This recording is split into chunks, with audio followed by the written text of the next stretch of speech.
My name is Adam Schmidt. I work with the Department of Community and Human Services at King County, specifically with the Veterans, Seniors, and Human Services Levy. And I, along with some other King County staff here, are going to be leading this presentation. So the other staff we have here are Kimberly. Would you mind introducing yourself? Certainly. My name is Kimberly Sisson. I'm the MIDD program manager, and MIDD stands for Mental Illness Drug Dependency. It's a sales tax in King County. All right, and then Ann? I'm Ann Masters, first day on the job, process integration specialist. Yeah. All right, thank you guys. So that's who's in the room here at King County. If you all on the phone, I see we have about 8 guests. I know this can be a little complicated, but if you wouldn't mind just jumping in, share with us your name, if you're with a particular consulting agency, and then yeah, just any upfront questions you might have for us, that'd be really helpful. So I see we have Nathan. If Nathan is there, if you'd like to just introduce yourself. Hello, this is Nathan. Can you hear me? Yeah, thanks, Nathan. Hi, I'm part of a company that's looking to submit a proposal to a particular RFP. It's our first time doing something like this, so we wanted to kind of get a jump start on what the process looks like. So we're not actually interested in being a agency for assisting others in producing proposals, but sort of get a jump start on the process in general. All right, thank you, Nathan. And I see Kaiser may also be on the line. Kaiser, would you mind introducing yourself? Can you hear me? Yes. Great. Yeah, I'm interested in just kind of hearing what you're looking for. I don't necessarily want to write grants myself, but definitely interested in helping folks build capacity to access resources. All right, thank you, Kaiser. And I see Carrie Williams. Carrie, would you introduce yourself? Hi there. Yeah, my name is Carrie Williams, and I am with the consulting firm Optometra. And this is an area that we're quite interested in and have some experience in, so looking forward to your presentation. All right, thank you so much. Emil Pattison, would you mind introducing yourself? Hello, can you hear me? Hello, yes, we can. Okay, great. I'm a grant writer, just a freelancer, and yeah, saw the opportunity and thought it looked like a good fit. So I'm interested in hearing more today. Thank you so much. And it is Emil, is that correct? Yeah, Emil. Perfect. Thank you. Thanks. Thank you, Emil. Julian, would you mind introducing yourself? Hi, this is Julian Assange. Just kidding. It's not Julian. Hi, this is Julian. I'm with Healthcare Solutions. I'm with Nathan. We're on the same team. Nathan and Michael as well. We're 3 of us here on the team. And we do have some experience in the industry, and we were invited by a couple of our previous connections in the King County department, and we're very excited to learn more. Excellent. And the last name I see here is Morgan Wells. Morgan, would you mind introducing yourself?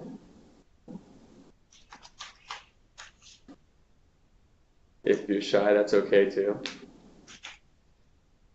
And if there's any other guests on the line that haven't been able to speak up, would you mind introducing yourself? I know, just kind of jump in there and see who comes out first. Hi, this is Morgan. Can you hear me now? Hi, Morgan. Thank you. Hi. Yes, sorry, my reception's a little iffy.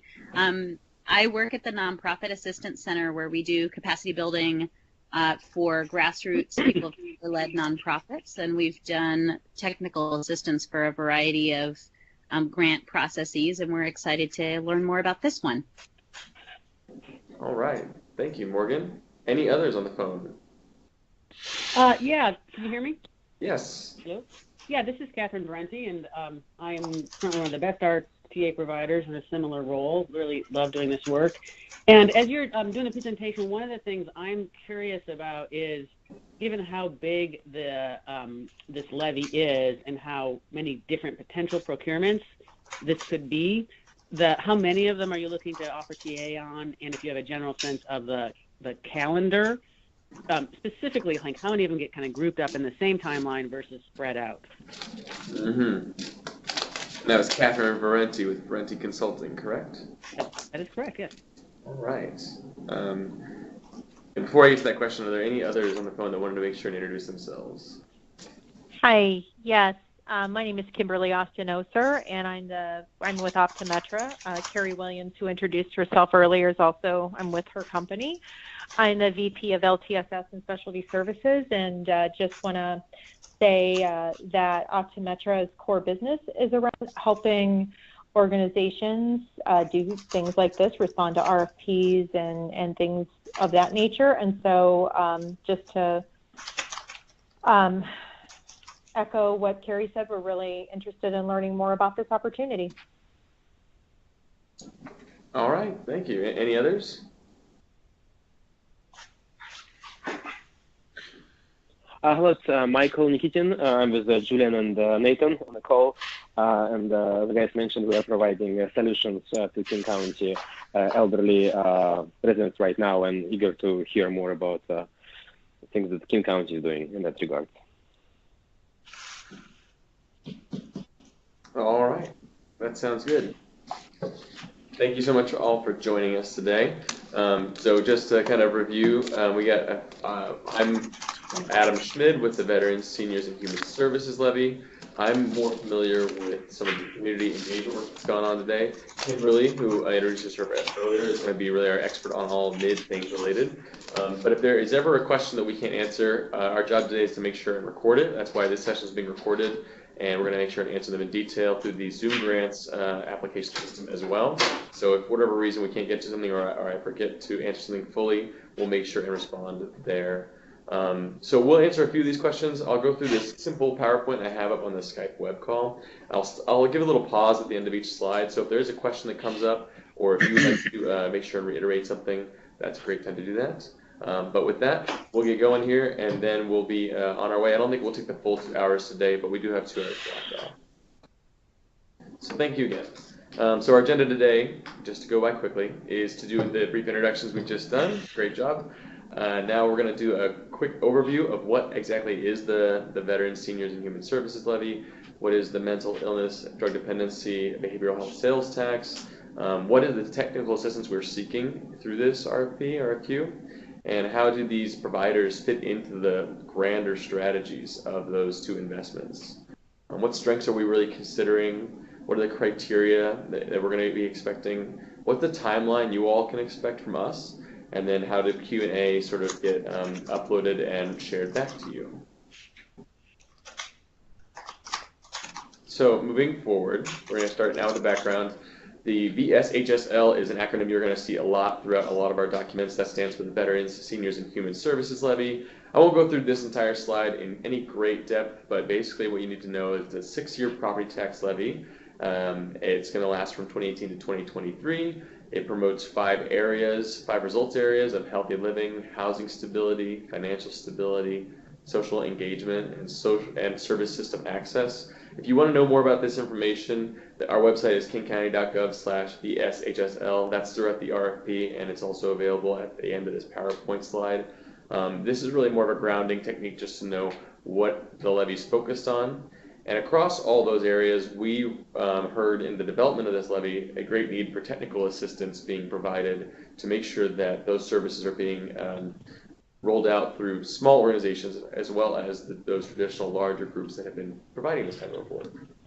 The levy is about $55 to $65 million annually, depending on property appraisal, and it is an expansion of our former levy called the Veterans and Human Services Levy that ran from 2005 to 2016. There are 3 priority populations in the Veterans, Seniors, and Human Services Levy. Those are veteran service members and their families. Seniors, which we define as aged 55 or older, and their caregivers. And then a whole other bucket called vulnerable populations that we won't have to get into today, but really focusing on folks who have had systems act upon them to make them vulnerable in one way or another. So that's just a little bit of background there. And again, if at any of these slides you'd like to have a question, please just pipe up. So I can hand over to Kimberly for the bid discussion. So the mental illness and drug dependency is a little bit different than VSHSL, whereas VSHSL is a property levy. MID is a sales tax. It was developed in 2008 and is highly connected to our behavioral health treatment system and prevention system in King County. And a number of the services that we have are connected with those other services for Medicaid clients and some non-Medicaid clients. But we also went through a renewal process recently, and as part of that, what we heard was that there was an interest in having more grassroots services, and we have a continuum of care that we provide our different strategy areas, as you can see here, through prevention up through therapeutic courts. We have some policy goals that guide the work of MIDD as a whole, and we'll touch on those in a little bit later. Thank you, Kimberly. Certainly. So here we have the MIDD policy goals. Would you like to run through those? Sure. So the policy goals were a driving force during what we call MIDD 1, which was 2008 to 2016, whenever the MIDD renewal happened.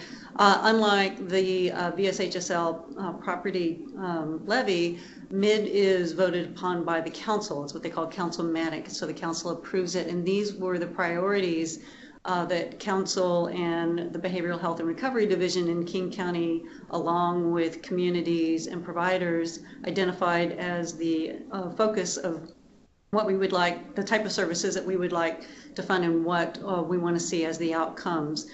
Reducing jail emergency rooms and hospital use is a big primary focus of MIDD. It was during MIDD 1 and continues during MIDD 2, which is until 2025. And there's some other ones here that link to some other services that MIDD does, mostly for what we're looking at with this RFP around the small grants. What we call our initiatives is to increase culturally appropriate trauma-informed behavioral health services. So that's kind of our driving view for what we're looking at in this particular RFP. All right. Thank you so much. Sure. So the next piece here we'll talk about is the VSHSL's technical assistance. Like, what are the boundaries of it? Where does that come from? So in the ballot measure ordinance that really creates the levy, it states that at least 1% of each year's levy proceeds must be used to fund technical assistance and capacity building. Capacity building is something a little separate that won't be contained in this RFP necessarily.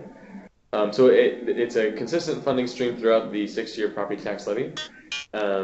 So what exactly is technical assistance? In the definition, it's really focused on small organizations, partnerships, and groups, and it's about enabling them to provide services, whether health and human services, capital facilities, etc., anything that's funded by the levy. And assistance may include, but is not limited to, providing funding for legal, accounting, human resources, leadership development services, etc. Eligible uses of these funds includes the provision of technical assistance that supports entities responding to levy requests or proposal processes, which is what this particular investment is about. And then in that small organization, we have come to the definition that a small agency is an agency that has fewer than 20 FTEs. That's not just specifically staff, but as an accounting principal FTE, and less than $4 million in operating budget for the fiscal year prior to the year when the agency is applying to the funding level. So that's really the folks that applicants will be working with here, is those really smaller organizations that maybe have recently become connected to King County investments, somebody who is not a large, well-established nonprofit. Any questions on the definition or the bounds of that?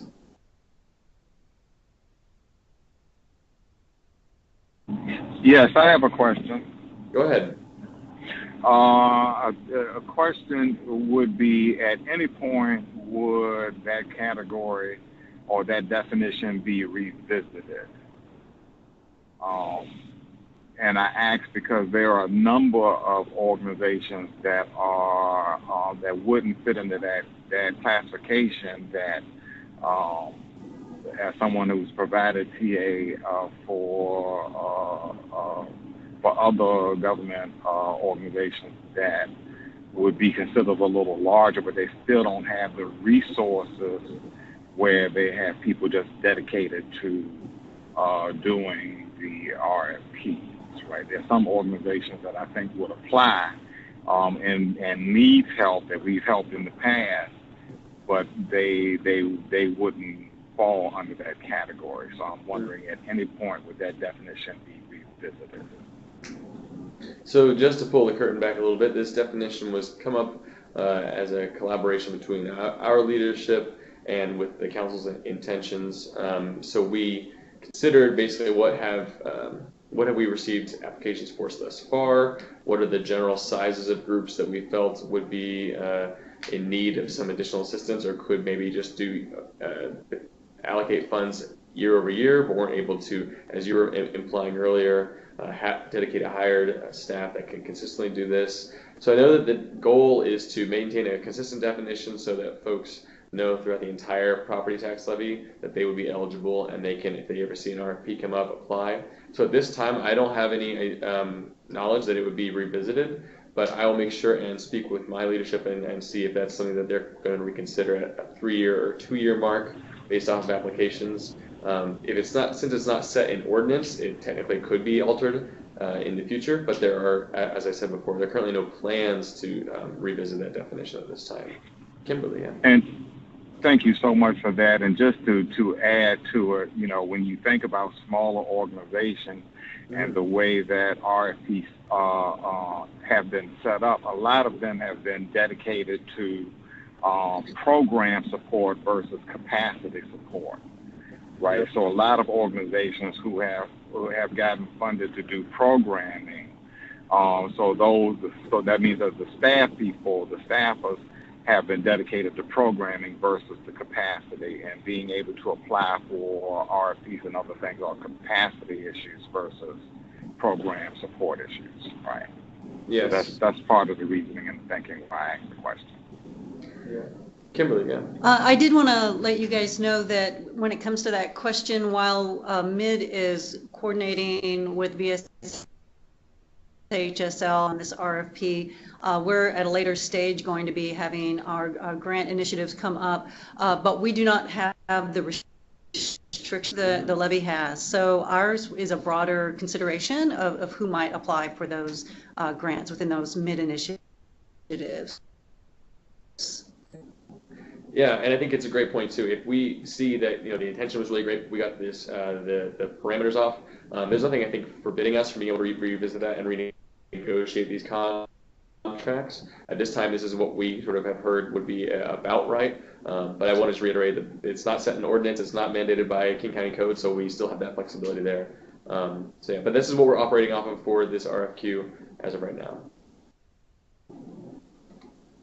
All right, let's go on to the MIDD technical assistance piece. Sure. So as I mentioned earlier, the MIDD initiatives, there's 53, actually there's over 53 at this point, starting in 2019. And a number of those services are connected with ongoing behavioral health services, both in prevention and treatment. And but for these particular upcoming MIDD initiatives, we are looking at providing small grants with both cultural and ethnic communities as well as rural communities. And so our focus with that is to provide some geographic and cultural ethnic community options that smaller organizations can apply to. There's a little bit more information here, which I won't go through the details, but anything that's connected with behavioral health prevention, recovery, treatment, it would be included as a possibility within these initiative grants. All right, any questions on that for Kimberly? Nailed it. All right. So moving on into really what is the purpose of the RFP, and Catherine and Kevin, you all have sort of touched on this already, but we are looking to contract with consultants to support small organizations or agencies in applying for VSHSL funding in 2019, and to support local organizations or grassroots coalitions in applying to MIDD small grants initiatives for 2019 and 2020. So that's basically if you had to boil it down to one statement. Where did this investment fit? Where does this fit into the larger VSHSL and MIDD strategies? So the VSHSL, as we said before, is required by ordinance to do this. And providing funding opportunities for agencies simply is not enough. We've heard this from community members and from council as well. So it's important that we support those organizations throughout the process of applying for funding, so we can allow for those equitable opportunities for a variety of organizations. I think a lot of you have experienced this. Being able to just provide somebody the application is totally different from being able to help them work through the wording just like you would for a job application. So this is really about making sure that folks feel confident and are aware of what it is that we are asking of people through our King County government speak in these RFPs.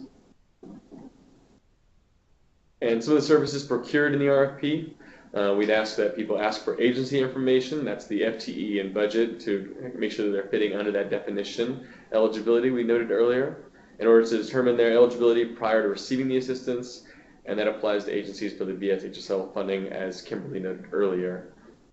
Assisting organizations in assessing whether their proposed work is a good fit with the RFP criteria. So it's a little bit of interpretation there from not only what are we writing out there, but what do they feel they are trying to do and make sure that they mesh well.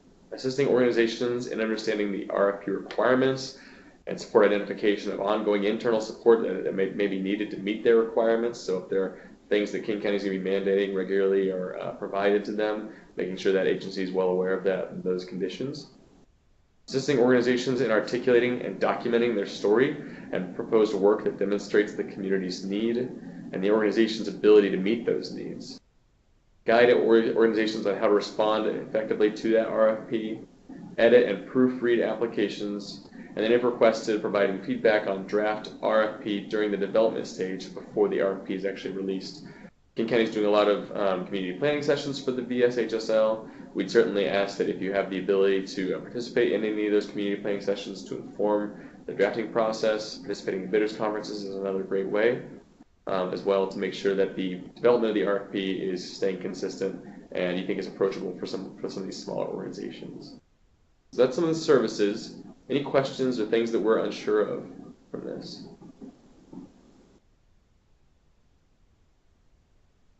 And again, I know the PowerPoint can help, so if you need to review this, I'll make sure and contact everyone and upload this to Zoom Grants as well following this presentation. Hi, this is Catherine. Can I just ask one quick question? Yes, go ahead. Yeah, in the thing that, the elements that you're looking for support from technical assistance providers is it possible, or are you guys thinking about also including the TA providers prior to the release of RFPs to help kind of make that bridge about how the RFP is going to be interpreted and what might be confusing? I think we found that can be a pretty helpful piece to support you guys in getting out RFPs that make sense to the kind of organizations that you're looking to bring in. So just to make sure I understand this question, please correct me if I don't. You're speaking to, is there going to be supports, or are you all going to be encouraged to provide technical assistance not only for the small agencies but back to King County to make sure that RFP is aligning with what you're expecting the community is going to be looking for? Is that a fair way to say that, or could you restate that in a way?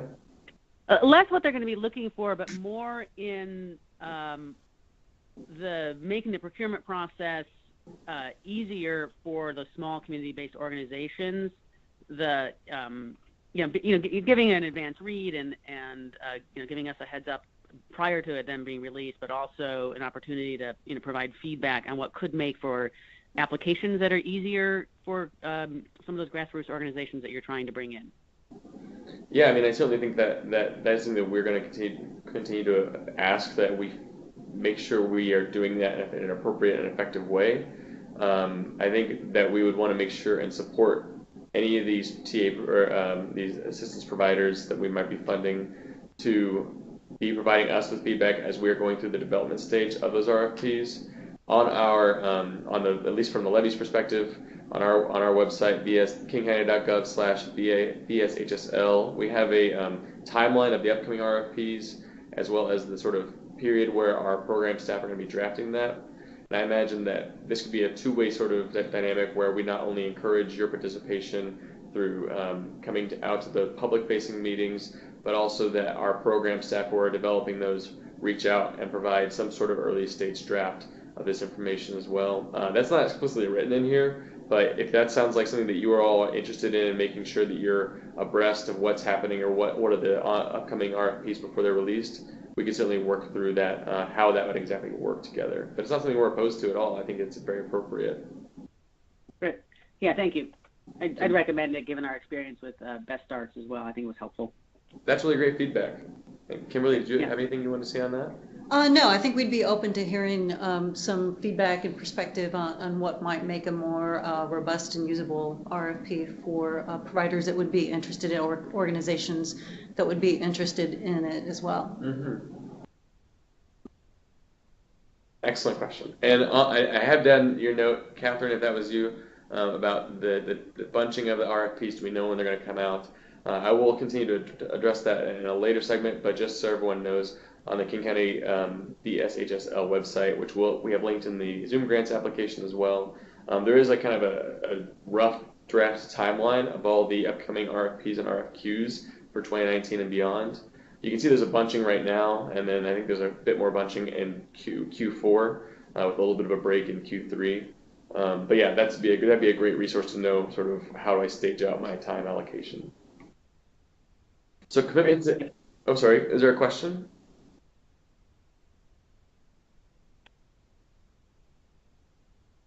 All right. If anyone has that question or comment, please feel free to pipe up again.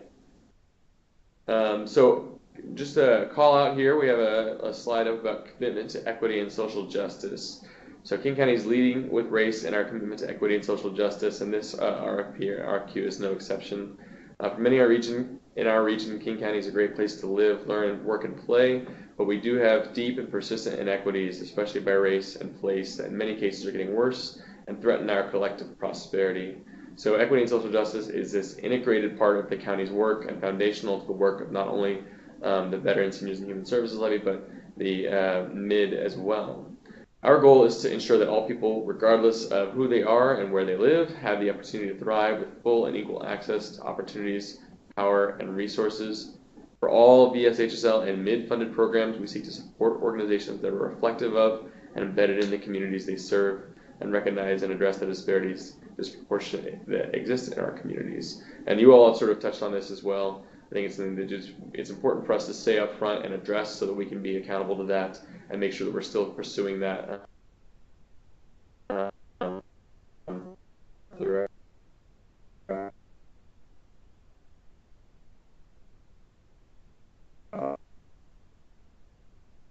Sorry. Listed here in a few bullets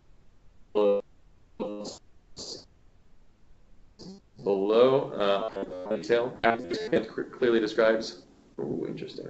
Can you click through on the slide button? I'm just following along. Okay, it had been following okay. along automatically, and then when you switch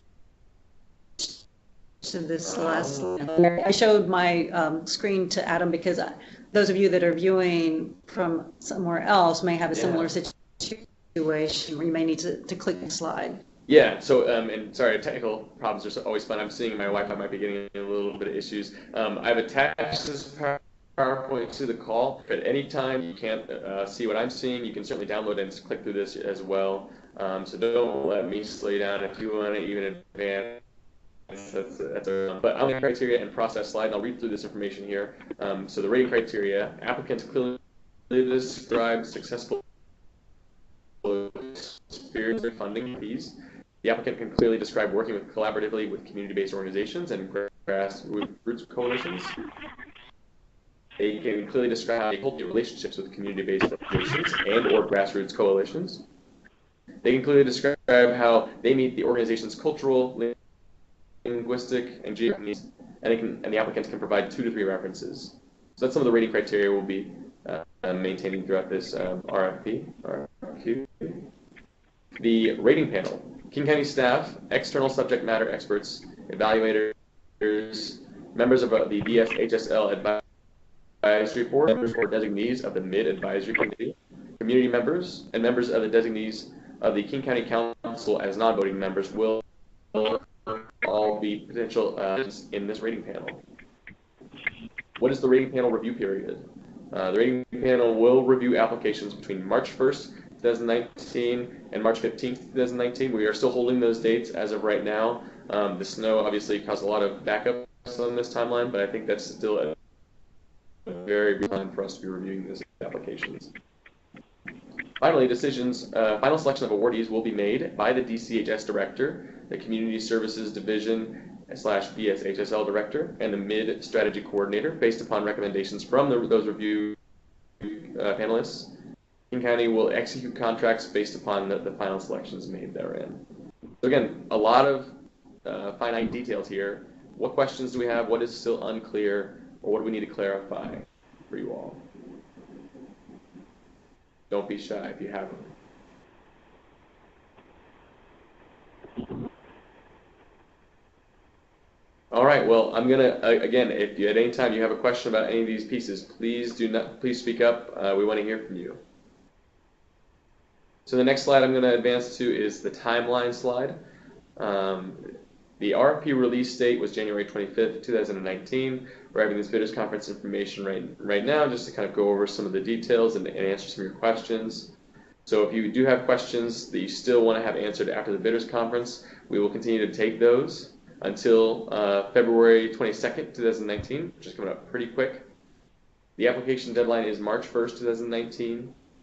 And again, that rating panel will start immediately on March 1st and begin reviewing applications through the 15th. Final notices will be sent out to applicants on March 29th, 2019.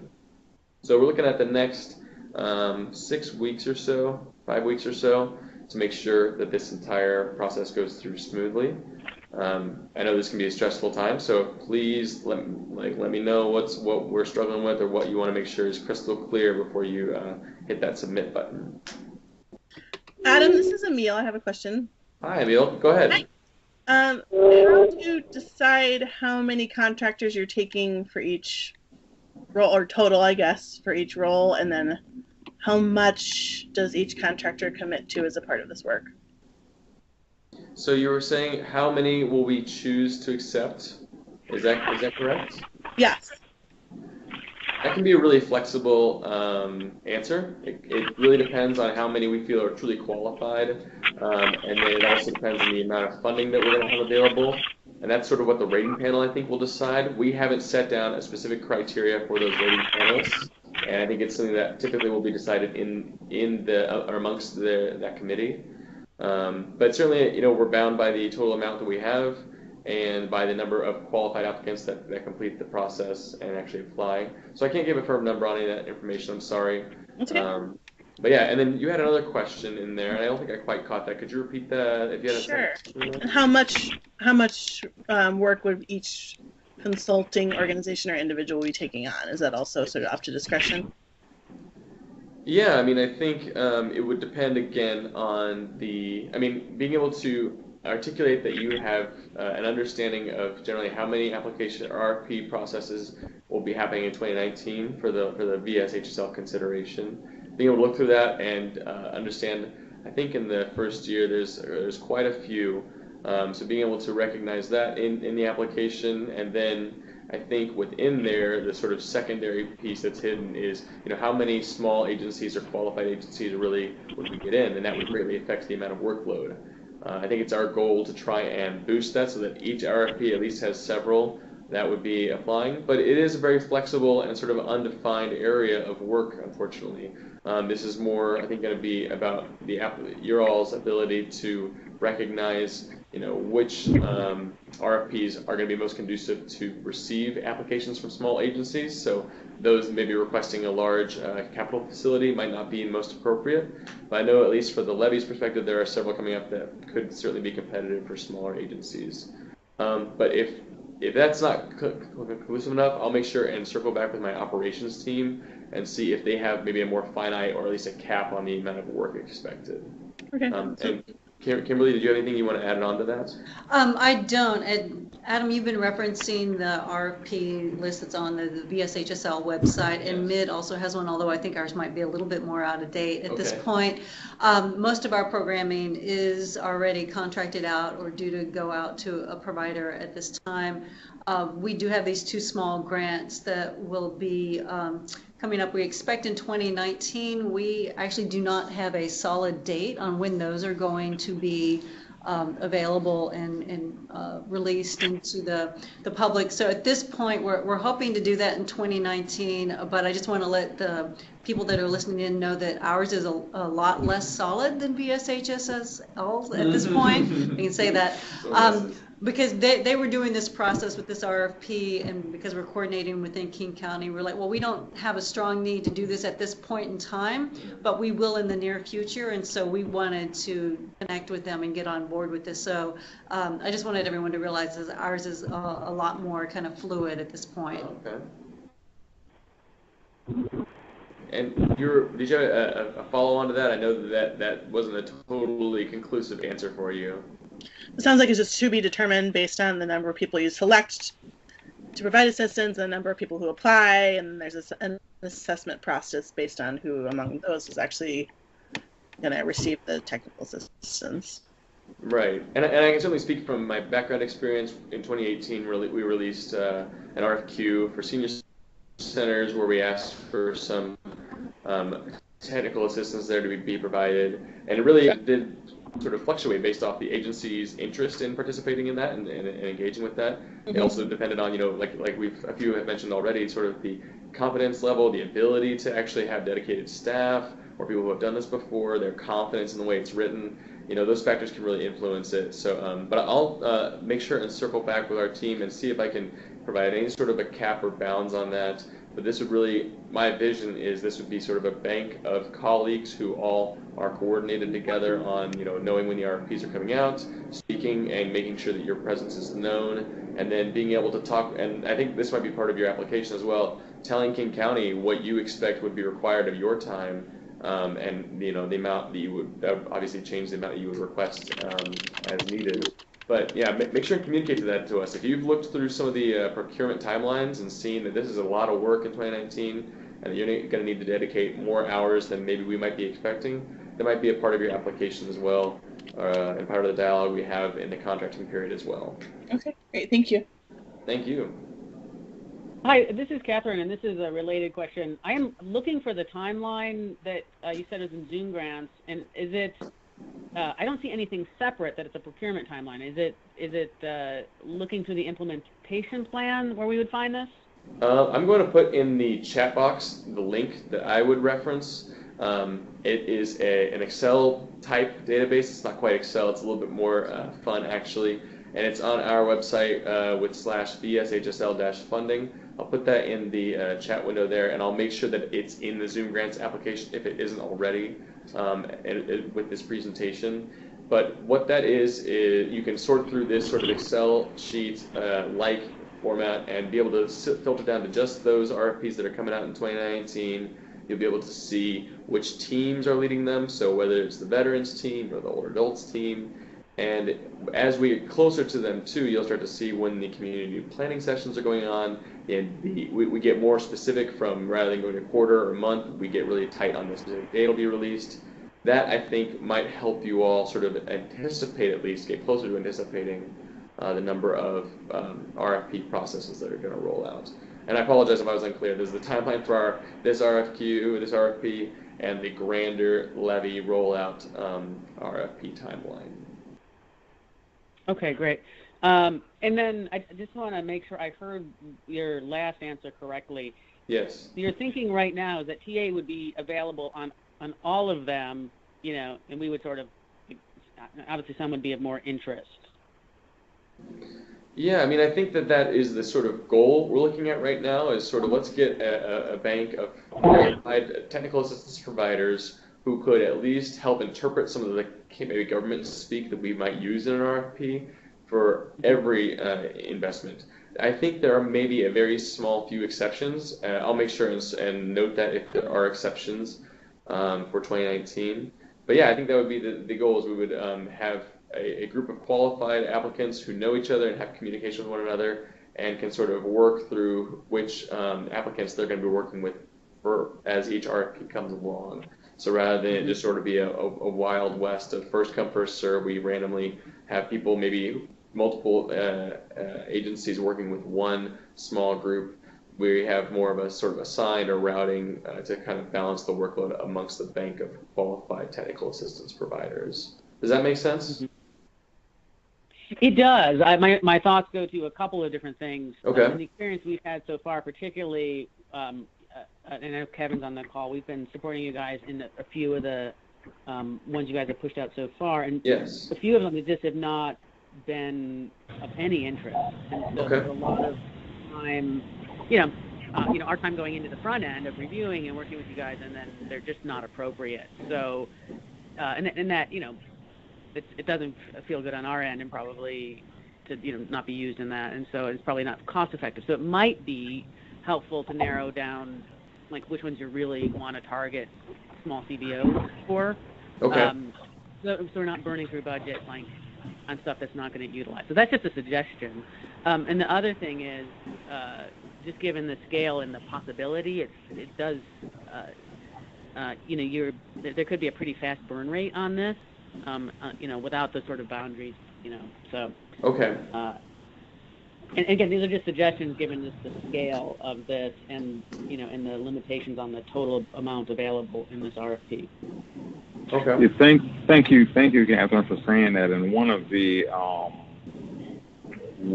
which it also prompted my earlier question, is I think one of the RFPs that have been released, I did have 1 or 2 organizations that were interested that I've helped in the past with other stuff, but they did not fit into the small organization criteria that VSHL has set forward.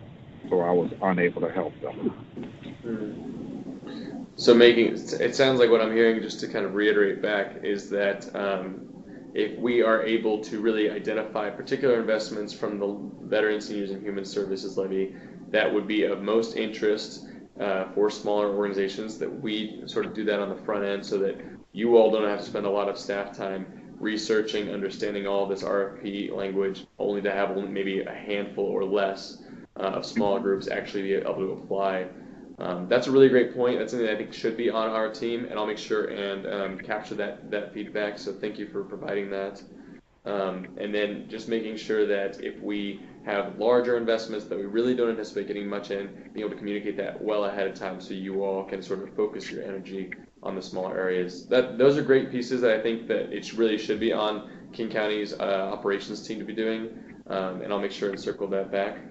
I also got a question here from Kaiser in the chat saying, are you hoping that technical assistance providers will be able to or can identify small organizations who might be qualified and competitive for RFPs? So Kaiser, the way I am interpreting your question is that these would be maybe small organizations that just exist in King County, and we would expect the TA providers to be almost like outreach workers. That's certainly not, I don't believe, the focus of this investment. That might be a part of it where, especially in your experiences, if you all have worked with providers or community-based organizations that might not just be aware that this investment is rolling out, because we certainly don't communicate with everyone, yes, I think that would be a part of it. I think the main focus and the main sort of accountability measures that King County is going to have with this investment really will be around making sure that you're available and you're qualified to provide assistance once the RFP is open. But I do think that it is imperative that we work together in a sort of symbiotic relationship so that our team is doing the outreach to those folks, not just expecting you all to read the RFP and then say, okay, great, I'll go ask X, Y, and Z to apply because I know that they would be good for this. I think it'd be something that we would expect you all to communicate with us and say, hey, make sure and reach out to these folks, get them interested and aware of it. And then if you are interested in seeing them apply, do that as well. But again, I want to reiterate, like, the focus of this will really be if once the RFP is released, can you dedicate time to provide assistance for those interested small groups, not necessarily outreach ahead of time. So thank you for that question. I appreciate that. All right, I've been talking like Kimberly. Is there anything that you'd like to cover that I may have missed, or anything you feel like we need to make sure and hit? No, I think you're covering everything great. Thanks. All right. Hi, this is Morgan from the Nonprofit Assistance Center. Could I offer one piece? Yes, please. I just wanted to, certainly second what's been said about some of the struggles on our end as we provide this type of technical assistance for a number of public and private funders. Okay. It can be very hard to plan for when we don't know the scope or scale of the work. But I think you've spoken already to that. And I just wanted to share that in some of the best case scenarios that we've experienced, we're integrated into the kind of information session or those kind of opening contacts with community where there's place then to even pass around a sign-up sheet and things. Okay. Technical assistance is one of those terms that we find people just don't really know what that means. And so if you refer to it as technical assistance, that in and of itself can be a barrier for particularly very small organizations that are, as you said, less familiar with government speak or kind of nonprofit sector jargon. And Yes. so even just simply referring to it as application assistance or something like that might help a little bit, but we also find this problem of kind of putting a lot of effort in and then not having a lot of utilization. So I would definitely second that and encourage you to keep thinking about that internally. That's great feedback. So as I mentioned before, I'm the community liaison for the team. I work really closely with the program management staff who are writing these RFPs to get out the word on these and host authentic community feedback sessions.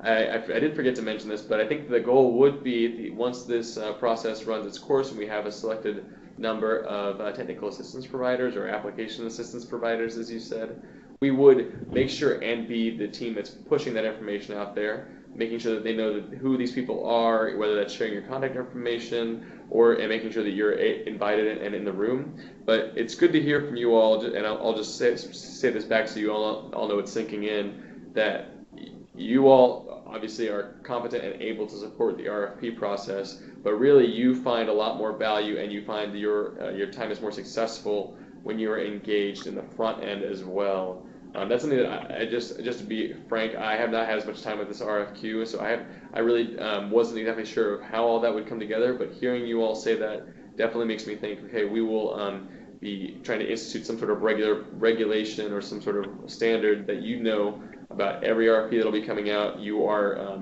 presented as a part of the levy team to be helping these folks, and that you're engaged as well in the front end, so when are the listening sessions, when will this program staff be finishing the RFP so that you can be engaged ahead of time. That's really great feedback and something that we can absolutely continue to do as the King County staff on this. All right. So we're through the details. There wasn't a ton, I think, that you all weren't expecting there. But I always want to say, just to clarify, we have a slide dedicated just to questions, and you all have been great about providing those. But for those that maybe haven't spoken up yet or haven't gotten a chance to ask a question, is there anything that we ran through that was too fast or unclear that I can help provide a little more clarity at this time, or any questions in general?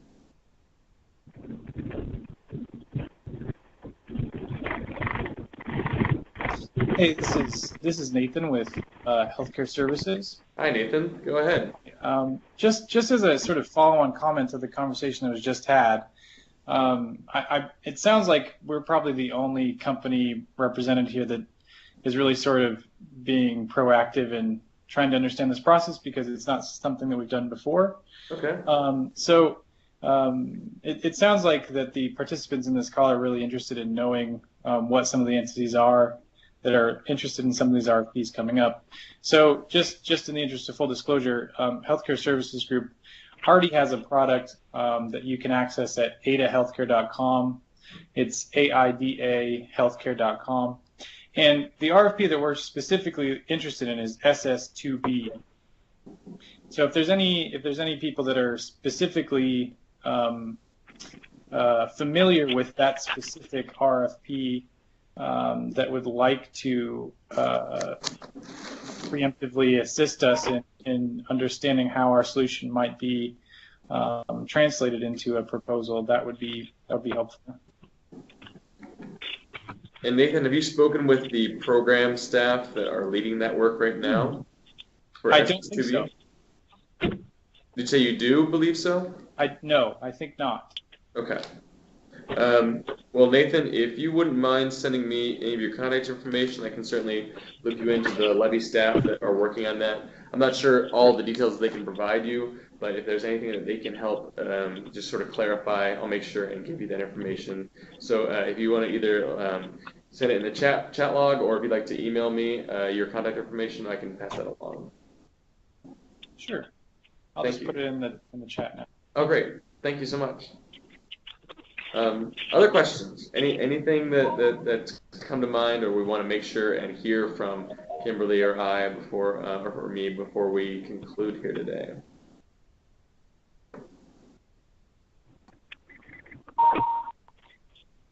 So I'll hit the next steps, and again, this is a chance before the RFP is finalized to get me questions or us questions. So the final slide we have here is just for next steps. I've listed a couple of things. So we have the Zoom grants application, which is up right now. You can visit the kingcounty.gov/VSHSL-funding website, and it'll have not only their procurement timelines we're expecting for all investments, but it'll also have that Zoom grants link available to you. There is our team web's email, which is vshsl@kingcounty.gov, and then my phone number, 206-477-9338. Again, we want to make sure and get those questions in before, or any sort of dialogue back and forth, things to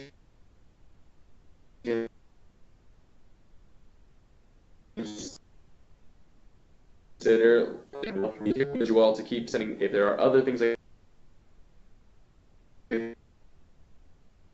that we should be thinking of before our panels meet, please let us know as soon as you can. The final questions are due on April 26th. The call. This webinar will also be uploaded onto the Zoom grants with a link into a YouTube form as well. You can't get enough of this stuff. And then the RFP closes on March 1st, 2019. And again, then we kick into that 2-week process where our review panel meets and goes over this information. So I just want to make sure that everybody has a chance to pipe in, tell me what we need to do to make this better, give me a question, anything like that.